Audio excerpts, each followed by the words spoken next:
Let's bring in former Michigan gubernatorial candidate Tudor Dixon. Tudor, it's always wonderful to see you. Let's have you sit tight for a second. We're going to show the viewer what's happening with the polling now. Tudor, the race is still a statistical tie. Harris is up less than 2 points in the Real Clear Politics polling average, same for Quinnipiac. But Tudor, Quinnipiac found a big 20% of likely black voters, say the voters who were going to vote there, say they would vote for Trump. It's about the same for the Fox poll, 19%. Show 538. Tudor, Nate Silver now says Trump has a 55.1% chance of winning the Electoral College, beating Kamala Harris. Trump leads Harris in 5 critical swing states. What do you think?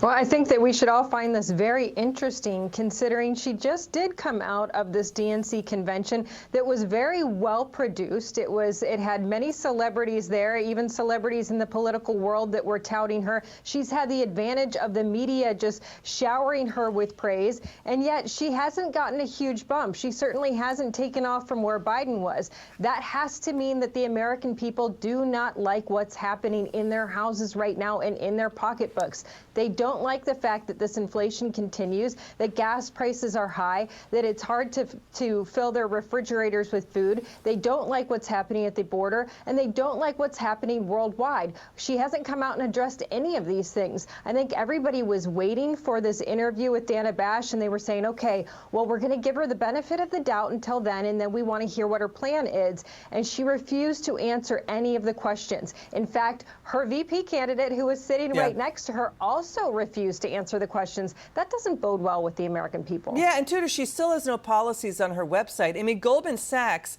has a new billboard campaign, and here in Times Square, too. It wants Trump and Harris to debate small business job growth at the ABC debate next week. Small businesses create half of all net U.S. jobs, but they're going to get hammered by Kamala Harris wanting a 28% tax rate on them. I mean, but she's saying ignore the polls. Really? Ignore the polls? I mean, she's going to try to basically talk about her narrative growing up, and with her mother as a single mom. Is it your sense here that her positions are just disconcertingly vague? I mean, she comes off as just, unserious in campaign maneuvering. Well, I think she doesn't know how to actually be a leader. She's failed up her entire life. And so how will she actually do anything? How will she talk about small businesses? I think that's a fabulous idea, because there's no one better to talk about this than Donald Trump. He was able to see record entrepreneurism for women and minorities while he was in the White House. We want to see that again. And Michigan certainly wants to see that. If you look at my state, we've been built on small businesses, and they've been throttled by the regulation that Democrats have put in place. Watch former President Trump, watch voters speak out, and watch pollster Frank Luntz here. Listen. But over the last 30 years, we've lost 57% of our car manufacturing business. I'll bring every one of those jobs back. All I have to do is say, I'm sorry. You can build us cars, but you got to build them in the United States. And you know what? They'll do it. But we have a lot of potential. We have tremendous potential. We can save our country.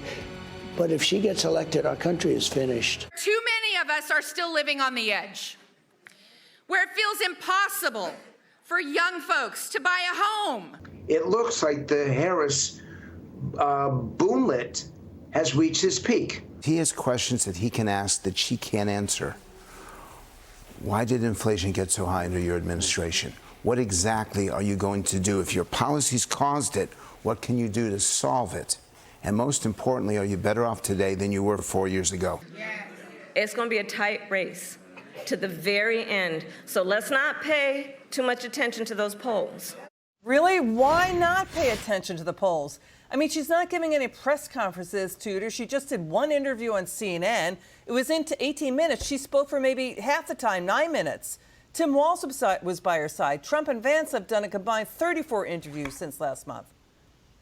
Because the American people have been desperately hurt by the Biden-Harris administration. She wants to run on don't go back. What she doesn't understand is going back is to them. We want to go back to Trump. We don't want to have to deal with what we've dealt with for 12 out of the last 16 years with Democrats. Tudor Dixon, a pleasure seeing you again. Thanks for joining us.